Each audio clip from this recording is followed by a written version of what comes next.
ಹಿಂದಕ್ಕೆ ನೀನು ಕಟ್ಟ ಮನೇಲಿ ನಮ್ದು ನನಗೆ ಕಟ್ಕೊಳಕ್ಕೆ ಸರ್ ಅವ್ರು ಅವಾಗ ಹೇಳ ನಾನು ನಿನಗೆ ಕೊಡಲ್ಲ ಮತ್ತೆ ಟರ್ಮ್ಲೆ ಬೇಕಂದ್ರೆ ಅಕ್ಕಿಗೆ ಗಂಟೆ ಕೊಡ್ತಾರೆ ದುಡಿಯೋರಿಗೆ ಎಷ್ಟು ಕೊಡ್ತಾರೆ ಅದೇ ಮತ್ತೆ ಅದನ್ನೇ ಹೇಳಿದೆ ವರ್ಷಕ್ಕೆ 10,000 ಕಟ್ಟಲಿ ಅಂದೆ ನಾನು.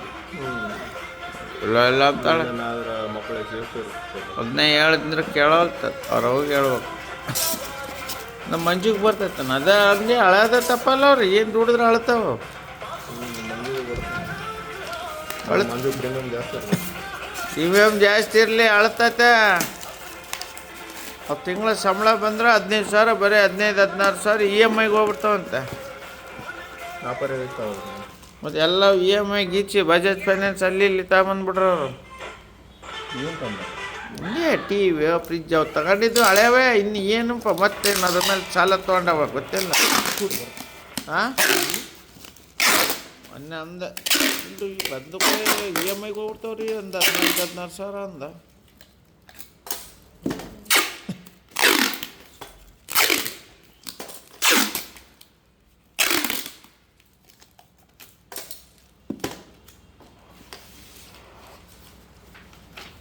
ಹೇಳಮ್ಮ ತಡಿ, ನಾಳೆ ಇಲ್ಲಿ ಮನೆಗೆ ಹೋಗ್ತಾಳ. ಅವ್ರ ಮನೆಗೆ ಹೋದಾಗ ಅವಾಗ ಹೇಳ್ತೀನಿ ವರ್ಷಕ್ಕೆ 10,000 ಕಟ್ಟಕ್ಕೆ ಕೇಳ್ರಿ, ಫ್ಯೂಚರ್ನಾಗ ಇದ್ದೇ ಇರುತ್ತೆ 50 ಲಕ್ಷ. ಆದ್ರೆ ಮತ್ತು ಅದು ಯಾಕೇನು ಅಷ್ಟು ಏನೂ ಆಗಿಲ್ಲ ಅಂದ್ರೂ ಕೊಡಕ್ಕೆ ಬರಲ್ಲ ಅಂದ್ರೆ ಭಾಳ ಲಾಸ್ ಅಲ್ಲ. ಬರೋ ಪ್ಲ್ಯಾನ್ ಇರ್ತಾವೆ. ಹಾಂ ಬರೋ ಪ್ಲ್ಯಾನ್ ಇರ್ತಾವೆ, ಪ್ರೀಮಿಯಮ್ ಜಾಸ್ತಿ ಇರ್ತಾವೆ. ಬರೋವು ಇರ್ಬೇಕು ನಮ್ಗೆ. ಎರಡು ಇದ್ದರೆ ಒಂದು ವರ್ಕೌಟ್ ಆಗ್ತೈತಪ್ಪ. ಬರೋ ಒಂದು ಪ್ರೀಮಿಯಮ್ ಇರುತ್ತೆ, ಬರೀ 4% ರಿಟರ್ನ್ ಬರ್ತಾವೆ ನಿಮಗೆ. ವರ್ಷಕ್ಕೆ 4% ಅಂದರೆ ನಾಲ್ಕನೇ ಕೂಡ ಬರ್ದಂಗಲ್ಲ.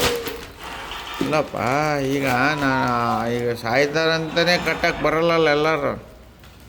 ಅಲ್ಲ ಬೇ ಈಗ ಕಾಯ್ತಾರದ್ದು ಕಟ್ಟಕ್ಕೆ ಬರಲ್ಲ ಅಂದ್ರೆ ಬೇರೆಯವ್ರಿಗೆ ಬರ್ತಾವೆ. ಅದೇ 50 ಲಕ್ಷದ ಬೇಕಂದ್ರೆ ನಿನಗೆ ಜಾಸ್ತಿ ಇರುತ್ತೆ ಪ್ರೀಮಿಯಮ್. ಅಲ್ಲ ಮತ್ತೆ ಎಲ್ಲ 40,000-50,000 ಇರ್ತವೆ. 40,000-50,000 ತೊಗೊಂಡು ಏನು ಮಾಡಿ ಅಷ್ಟು ಪೇಟೆ ಅದೇ ರೊಕ್ಕ ಎಲ್ಲ ಗಂಡಂಗೆ ಆಗ್ತವೆ. ಈ ಇನ್ಸೂರೆನ್ಸ್ ಅದಕ್ಕೆ ಲೈಕ್ ಮಾಡಲ್ಲ.